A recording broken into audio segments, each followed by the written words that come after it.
Hi everyone, welcome back.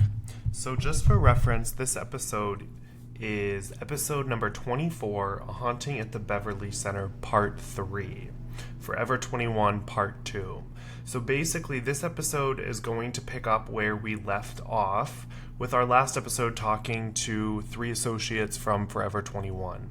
So in that episode, they discussed their experiences within the store, things that they've encountered, that they've witnessed, that they've been a part of. And in this episode, it's basically a follow-up to that episode, still about Forever 21, but I bring along my friend, psychic medium Erica Altmiller. And in this episode, she's going to share her readings and what she picks up on within this space. So it's really interesting if you take their stories and what they've encountered and pair it with what Erica picks up on, and it's crazy. And I just want to re-emphasize that Erica had no idea where I was taking her. So I literally picked her up at her house. She told me this before. She was like, just pick me up, don't tell me where we're going. So she was not able to research anything about this location, nothing about the Beverly Center, literally knew nothing going in.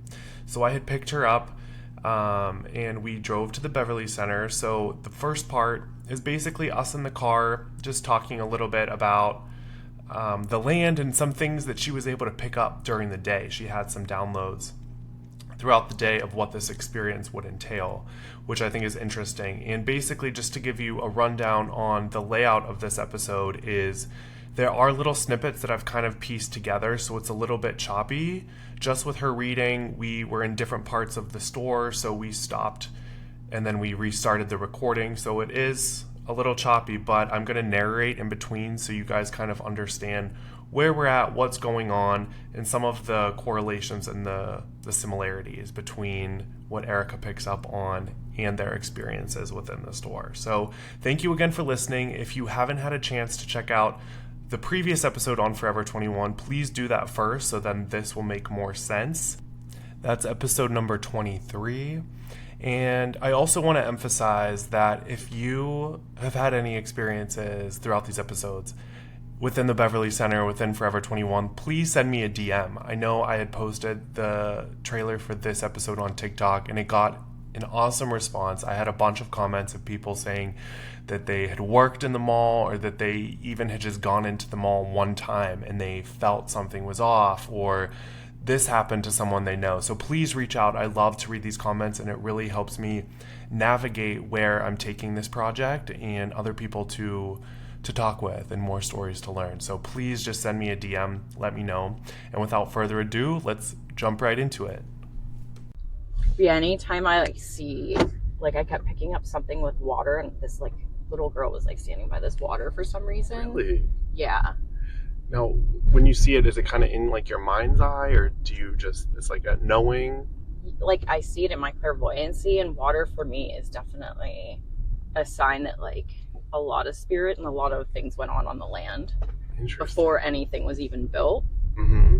And then I just feel like once they started changing things or whatever within this place, that's when things got more erratic for whoever is residing there, or who's ever worked through this place or done any work on it.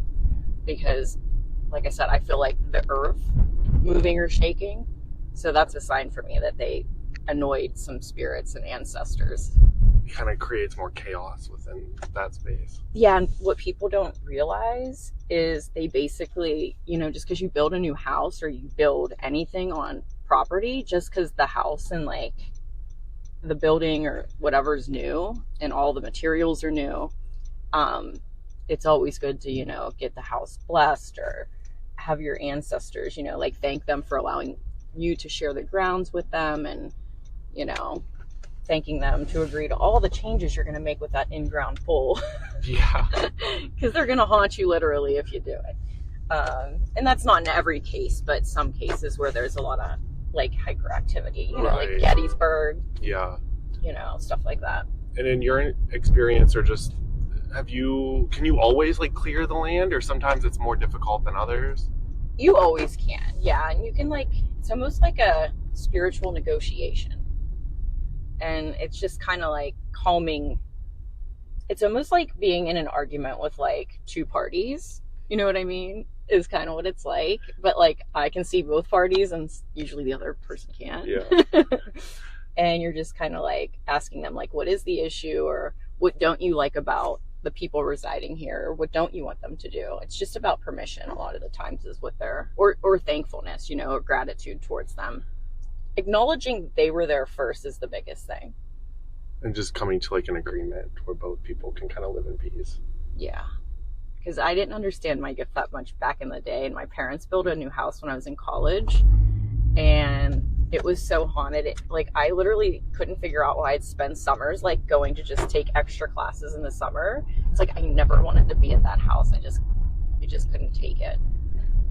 Now, did you end up clearing it, or did it kind of change over time? So I understood my gift by the time they were moving from that home, and my mentor came over that was also a medium in Pittsburgh, and she taught me. That's how I learned to actually clear and cleanse homes. And when we finished, like, the brightest sun started shining through the entire house. It was wild. And we blessed it because they were selling it, and we wanted the new owners obviously to, you know, have a good experience. But it was Indians that were on the grounds that just weren't happy, and every time my parents had a party, like, tiki torches would catch on fire. Like, and my parents loved to have like tons of people over for 4th of July and fireworks, and it was just like the wildest parties. Like, people would just get so lit, and like they always had these parties, you know what I mean? And it was never like that. It was just like a wild energy. Like, when people went there, it was like they were going to Vegas or something. It's like, we're getting lit, you know? Where's the K? Do you notice when it's like that, when there are like a lot of people or parties or just more intense energy, does it seem to amp up those places, or it just depends on like the certain situation? You know, I think it depends on the certain situation, because every dynamic's so different. Because every time you're hanging out with a group of people, they're all in different places in their life, whether it's good, bad, in between, indifferent, or what type of day they had. So it really matters about that too, because, you know, like, if you're in a room and like you just go up to a group and like you can tell like that one person might be just a little off, or maybe they weren't having a good day, or you know, you're just like, what's going on there? Do I even want to know? Yeah. So yeah, it definitely changes and shifts with who's coming and going. Interesting. That's why it's like you hang out with people you vibe with versus not. Yeah, because you could tell it instantly when there's just not that connection, or that vibe just isn't there. Yeah, because your intuition picks up on it immediately, and it's usually just a new person that you've never met from a past life, like, or not from a past life, so they're fresh. And it's usually like people we run into, like, that we feel comfortable with. Like, when I first met you, I was just like, oh my god, there's such a vibe there. So, you know, we definitely like hung out in a past life or something like that, and then reunited at a different time. But we're both interested probably in a past life with the same stuff, obviously, now that we're doing. And it's always some weird situation of how you interact or your paths cross, you know? Yeah. And we pick that, like, before we come down here, like, whenever, who's going to come into our lives, who's going to be mom and dad. That's so cool. I just got a story the other day from a client, and their kid told them, keeps trying to boss the mother around, and the child's like 3. And she's like, in my last life, I was your mom. Oh, wow. And it was one of the wildest stories when she told me. And she's like, I'm struggling, like, with this child, and it's not like past the terrible twos. It's like, she thinks that she dominates me because, like, she's my, and I'm like, that's gonna be your power struggle. Like, you guys chose that to, like, work on in this lifetime. Good luck. Good luck. She's That's like why I didn't have kids. old. I just have fur babies, you know. Which I'm sure they could teach you things too, you know? There's always a lesson to learn somewhere that comes out. Oh, my dog Carmelo is the one that helped bring me to really accept my gift. So yes, he's taught me a million things, along with Diva, who passed, who's still around all the time, and Shakira, my other one. So all right, so we're pulling in. Have you been here before? I have. Shopping. Okay, nice. Love shopping. Who doesn't love shopping? Yeah, especially this time. I know. And it's like all festive and Christmassy. Yeah, I feel like today especially, I don't know if it's just because it's the first, but we had like a lot of Christmas music on, and everyone seemed to be more in the holiday spirit. So that snippet was me picking up Erica at her apartment and us driving over to the Beverly Center. Like I said, it was an unknown location, so Erica had no idea where I was taking her, but I want to highlight a couple of the points that Erica had mentioned. Throughout the day leading up, she had some downloads, some psychic intuition, if you will, throughout the day of where we would be going. And a few of these points that she picked up on really do correlate with our story, the Beverly Center. So a few of those points, I thought it was interesting that she had said that she saw a little girl. So kids are a theme that continue to show up throughout people's experiences within the mall. So in episode 1, I had shared that the Beverly Center used to be a children's amusement park for 30 years, from the 40s through the 70s. And it's just interesting that Erica said that she picked up on a little girl. Another thing that I thought was notable was the fact that she had seen water. So there's no water underneath the Beverly Center, but there is an oil field.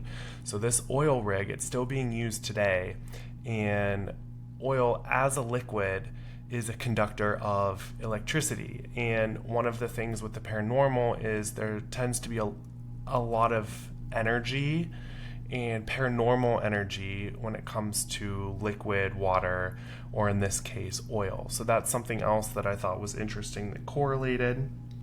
And then also Erica mentioning about how the spirits were almost angry or upset when anything was being changed. So along with it being an oil field, it also was Native American land back in the day. So there's no saying what period these spirits could be from. It could be from Native American land, but the Beverly Center and the land has gone through numerous amounts of changes. And in episode 1, I had also shared that some of the people that I had talked to mentioned that the energy amps up whenever there's changes.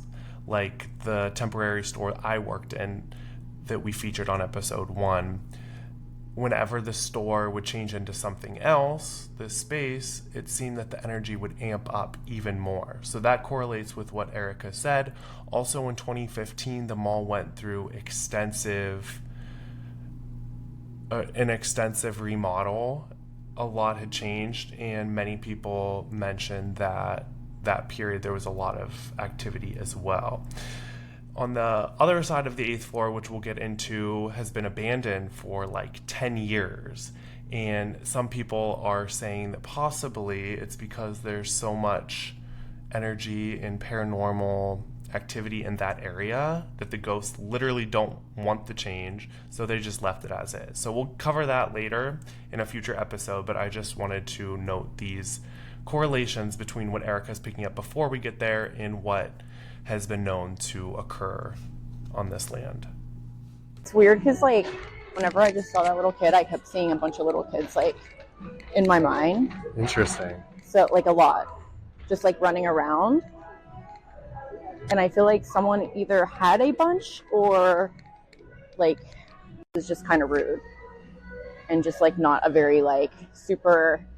Whenever they were in the physical, a very, like, kind energy, it seemed like they were very angry in some capacity. Because I keep getting, like, an anger. Right. And, like, he also...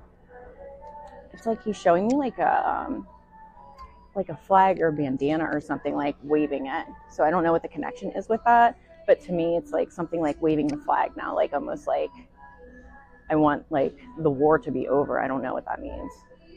Interesting. Yeah. So I don't know if it was somebody here in the physical that had things going on with them, but it's almost like I'm better now. But still, they feel like a fierceness around the energy here. Like a hostility. Yeah. It's just like they're not happy. Like, if the right people, again, it's the same concept as the one downstairs. This male energy wants only the good around, but they're skeptical of even them. Very skeptical. So in that snippet, we had entered Forever 21, and the first impression that Erica has is the children. So she picks up on kids, a lot of child energy, kids playing, running around. And then from there, she picks up on a male energy. So this is something that continues to show up throughout our time at this store, is this masculine male energy. And a few of the points that she makes within this snippet is waving a flag, which in this case, unfortunately, means surrender, like she said. Surrendering could be suicide or anything along those lines, which is unfortunately what happened in this case within the fitting room. So us knowing that she had said this was like blowing our minds because she had no idea what was going on here. So after this clip, we had directed her to go into the fitting room just to try a piece on and to just see what she picks up on in there, still not knowing anything that had happened. So when she comes out, that's going to be this next snippet that I'm going to share with you, is her reaction of once she exits the fitting room. Yeah, so that was a lot. Yeah, was it? Yeah. Weird. Like very. Off. Yeah. Yeah. Like fidgety off. Yeah. Like I need to get out of here. Like, yeah, like it was a lot. Like I noticed whenever I went in there, I was fidgeting, and it's not like I was like looking at it, like, I don't know, I was like just fidgety. Just whatever energy's in there, like very uncomfortable. Like it was awkward. Masculine. Yeah. And it was like click, click, click, boom is what I kept hearing. Mm-hmm. Yeah, I kept hearing like a boom. Like, so I don't know if that was like an impact death or something. I just kept hearing like something like boom. Interesting. Yeah. Or something. Yeah. Or jump. Yeah. There's definitely an energy that is like quick. Like I passed quickly. I felt like 1 second I was here and 1 second I wasn't. And you just like hangs out back there. Yeah. Yeah, it's another possession type of thing of like just being possessive, like of their space, yeah, and the grounds, and just, you know, from feeling like they feel burned too, like by whatever happened before they passed. I wonder if back in the day something burned out here. Yeah, That I kept very- feeling burned. Yeah. So it's either they felt burned physically or felt burned emotionally. Do you know what I mean? So it's Yeah. one of those, but they're not being very specific about it. Yeah. I wonder what was here like way before, like in the past. Yeah, I mean, I just see bare grounds in my clairvoyancy. Mm. So I think that whenever they started building and shifting ground, a lot of things were dug up that they probably didn't realize. And I feel like, I don't know, I've only been in LA for 5 years, but I feel like whatever Me too. expansion, oh cool. Yeah. So whatever expansion, there's something else there. Okay. So in that snippet, Erica exits the fitting room and she's noticeably shaky. You can tell that she was definitely picking up on some strong energy within the fitting room. She kept, if you watch the reel on my Instagram, she kept like fixing her hair or kind of like hand up around her head area, just saying like she was nervous and fidgeting, and just kept hearing in her clairvoyancy a click, click, click, boom. Something else that Erica brings up that continues to be something that we'll bring up in future episodes is the territorial space within inside the Beverly Center. So not only does the energy shift and it changes from area to area and store to store within the mall, but it's almost like the spirits are kind of watching guard. They're in their own areas, and that area feels a certain type of way, whether it's a male energy, female, child energy, a little bit more light or a little bit more dark. That's something that Erica shares. Is kind of that they all have like their domain, their area, and they are protective of their space. So, like I was saying before, I felt so fidgety in there, like very uncomfortable. Like I wanted to keep myself busy. I was just like, I forgot that I had to like undo like the Bambi thing to pretend like I tried it on, because I was like standing in there like somebody's here, but I kept hearing ba-boom, like this person died on impact in some capacity. So for impact for me is either by suicide or by car or something, or like we were saying, falling, but then I felt like the person felt burned, this energy, something with a burn, like I feel burned. And I said, I can't feel it, like it feels emotional, but it could have also been the other way too. So it's like everything was boom. I feel like whatever happened there, this person died on the grounds instantly. I feel like there was just an instantaneous type of thing. But yeah, and they pick and choose who they're gonna pick on. So it's almost like a boss, like who plays favorites. Now, was he the male energy that you were picking up before, like kind of with the children, and you explained it before? Yes, and that was like a masculine, feminine to me. Okay. Like both, do you know what I Yeah. mean? And I just feel that like there was a nurturing side, but yet there was a masculine side too. But more male energy for me. But very protective over the kiddos. Yeah. And that's why the kids act up, because they don't know how to process that energy. Like, they're so confused. You know what I mean? They're like, what is this? Right. So they lash out. I would have a hard time working there. A lot of listening people to screaming kiddos. Because the poor kids, they don't know how to process that energy. Yeah. Aww. It's a lot, I'm sure. Whew. So there's another place. There's a hot spot right here. Oh, really? Right here. So he probably guards and picks who he allows in there too. Do you know what I mean? Yeah. Some people are probably, normally that might be their favorite store, but they're like, just not today. Do you know what I mean? Yeah. Because their energy is getting pushed out in some capacity where they're like, I don't want to deal with this. That's what I'm feeling. Well, More. that's so funny you said that. Because last time I was here, that's exactly what I thought. Yeah. Here. The masculine, feminine. No, like I normally shop at certain places, but I just wanted to get out. Like I didn't even have the energy to continue to look what I came here for. And you know, Right? yeah, it's like I You're too normally am tired. okay with being here in this moment. I know I need something, but like I just want to get out. and the door opens as you say that. And like just fatigued, like just instant fatigue and like overwhelmed. That's what I was picking I had up to take out like a lot of breaks between shopping the last time I was here, and I never do that. Like I never even go shopping. I was excited, and then all of a sudden that excitement left. Like I was just like, I just need to get the fuck out of here. Yeah, and it's funny because a few years I want to say it was pre-pandemic or during, like once it was wrapping kind of up, I did come to think of it now, and it's like I kept walking around over and Circles. over and It's over. the same stores back and forth. But everything was in order. Do you know what I mean? It's Yeah. not like I had to, like, you know how like a TG Maxx, it can be overwhelming energetically. It's not like that. Disorganized. Everything's perfect, Yes. but I couldn't focus on anything. And Yeah. it was like Literally. I'd like something and I'd go to pick it up and then I'd see a shiny butterfly and I didn't want to pick it I up. was bouncing between the same stores on this level over and over again. That's what I did. So it's a confusion energy. And it's all a tactic, like for them energetically pushing you in and out. Wow. And I just remember thinking, why can't I just pull it together? And they don't want intuitives in there because if we find them out, they're scared of getting cleared because this is like their comfort space. And here I was blaming myself. And it wasn't your fault at all. No, but it worked. Yeah. I got out. I didn't get what I had. And you, I left, and you didn't spend any money. which was great. Thanks. So thank you. Thank you. So that segment, we were standing right outside of the Forever 21. So that kind of wraps up our investigation. We were probably in there about 15 to 20 minutes walking throughout the whole store, including the fitting room. We didn't get a chance to go onto the second floor of Forever 21. It's been blocked off for quite a while now. There's escalators that go up.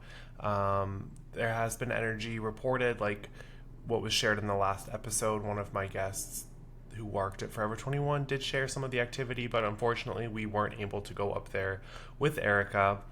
But where Erica in the last clip says that there was a hotspot, that was us standing right outside of the Forever 21. Our friend Nikki was the other female voice that you heard at the end of the last clip. She was along for the ride with us. Thank you, Nikki, for coming along. The three of us had an amazing time.